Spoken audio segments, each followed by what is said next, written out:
So we got ourselves a TR6 in the shop.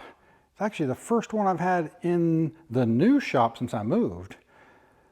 But the owner, when he called me, said that he had to jump start it and then it wouldn't run for very long after he jumped it, which is the classic signs of an alternator failure. But after opening a bonnet and taking a quick look, we got more going on than just an alternator failure. Let's take a look. So the owner of this car hasn't really had it all that long, but he drove it last year with no problems whatsoever. And when he got it out of the storage this spring, he said this problem started cropping up. Now I noticed we had a newer battery in it, and after I went to check the voltage on it, I found out what was really going on here. He had this white stuff sprayed all over here, which is a protector, and this is the positive side of the battery, but he had the ground hooked up. And this being a 76 is a negative ground car. He had replaced the battery when he got it out of storage. And I figured I knew exactly what happened, and then I talked to him about it, and exactly what I thought happened is what happened. He looked at the battery, looked at the orientation within the car. So the terminals were towards the back.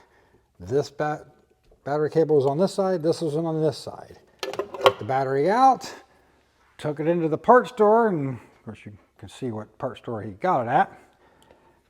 Said, boom, put it on the counter and said, I need a new battery.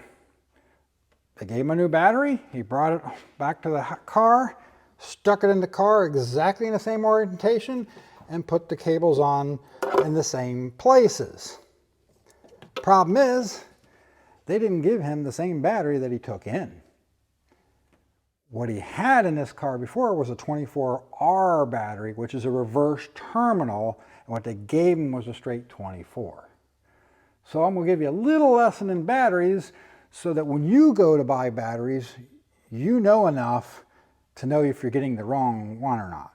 Because I'm telling you, the people within the stores these days don't always know what they're doing anymore, unfortunately. And that's all stores, not just this part store. They're having a difficult time anymore keeping people behind the counter, and it's gotten to the point where they're just hiring pretty much who will show up to work. And they're not able to keep the knowledgeable guys behind the counter because they can't pay enough to keep them. So you need to know what you're looking for so that you get what you really need. So batteries are sold by group size, which in this case this is a 24. And the group size basically means the height, the width, and the length of the battery and the terminal orientation. So this is a 24 battery. This is a 51R, which is a Honda battery, but we use it pretty commonly in like Spridgets and a couple other British cars. This is a 26, which is what's used in the MGB when you swap from two 6-volt batteries to a single 12-volt, because it's the only thing that will actually fit the battery box. And then we got this one here, which is a 56, which actually fits my old Jeep. And then the old boat batteries here is a 27. Now there's way more group sizes than this. But what you need to know mainly is that when you see numbers like this, 24DL, that DL, that stands for Duralast. That's just a manufacturer inside code, basically, or a internal for the company that sells these. Now, a Group 24, a standard Group 24 battery is actually a 24F.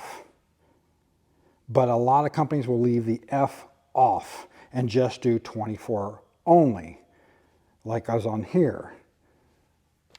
Now, a 24F is this wide, this long, this tall, this battery orientation for the terminals. And then a 24R is exactly the same battery, but positive, instead of being over here, is over here. And the negative is over here. Now there is two other Group 24 batteries. One's called a 24H, which is a taller version of a Group 24 battery. And then they have one that's a 24T that you rarely see. It's got threaded terminals in the top of it.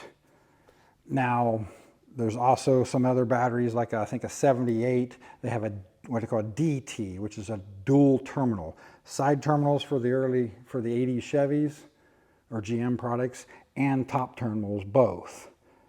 But the biggest thing you need to know when you're buying batteries is the whole R, whether it's got an R or not.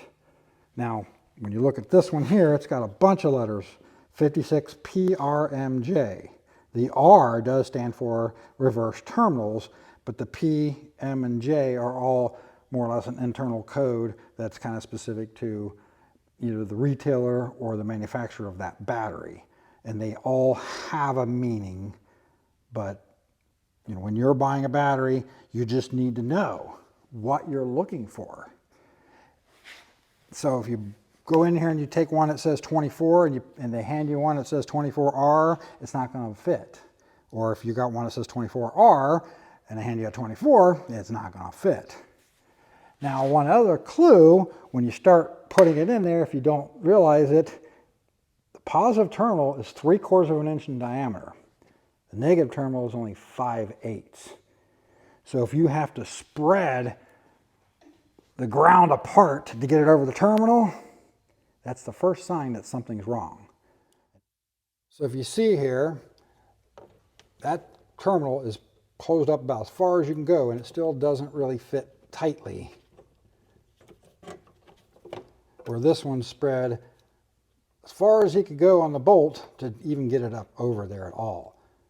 So if you're having to do any of that, you got the wrong battery. Now, if you do hook it up backwards like this, it does fry the alternator pretty much immediately. As soon as you turn the key and get power to it, it's done. So while technically it will run, it won't run quite as good as it should, and it will build a lot of heat up in the coil, and you can burn the points up, along with other stuff in the car, depending on what kind of electrical equipment you actually have. Like if you turn the radio on and stuff like that, it's possible you could damage some of these newer radios. And the fuel pumps, if you have an electric fuel pump, like most MGs have, it depends on what pump you have.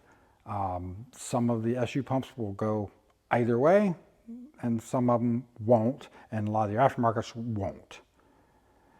So I just want to make sure you guys know when you go to the parts store that you're informed enough about what you're buying. Because I know the last 2 or 3 batteries that I've gone to buy for some of these cars, I've literally had to go take them off the shelf myself because they were too lost to find the right battery. And I was at a better store than this came from.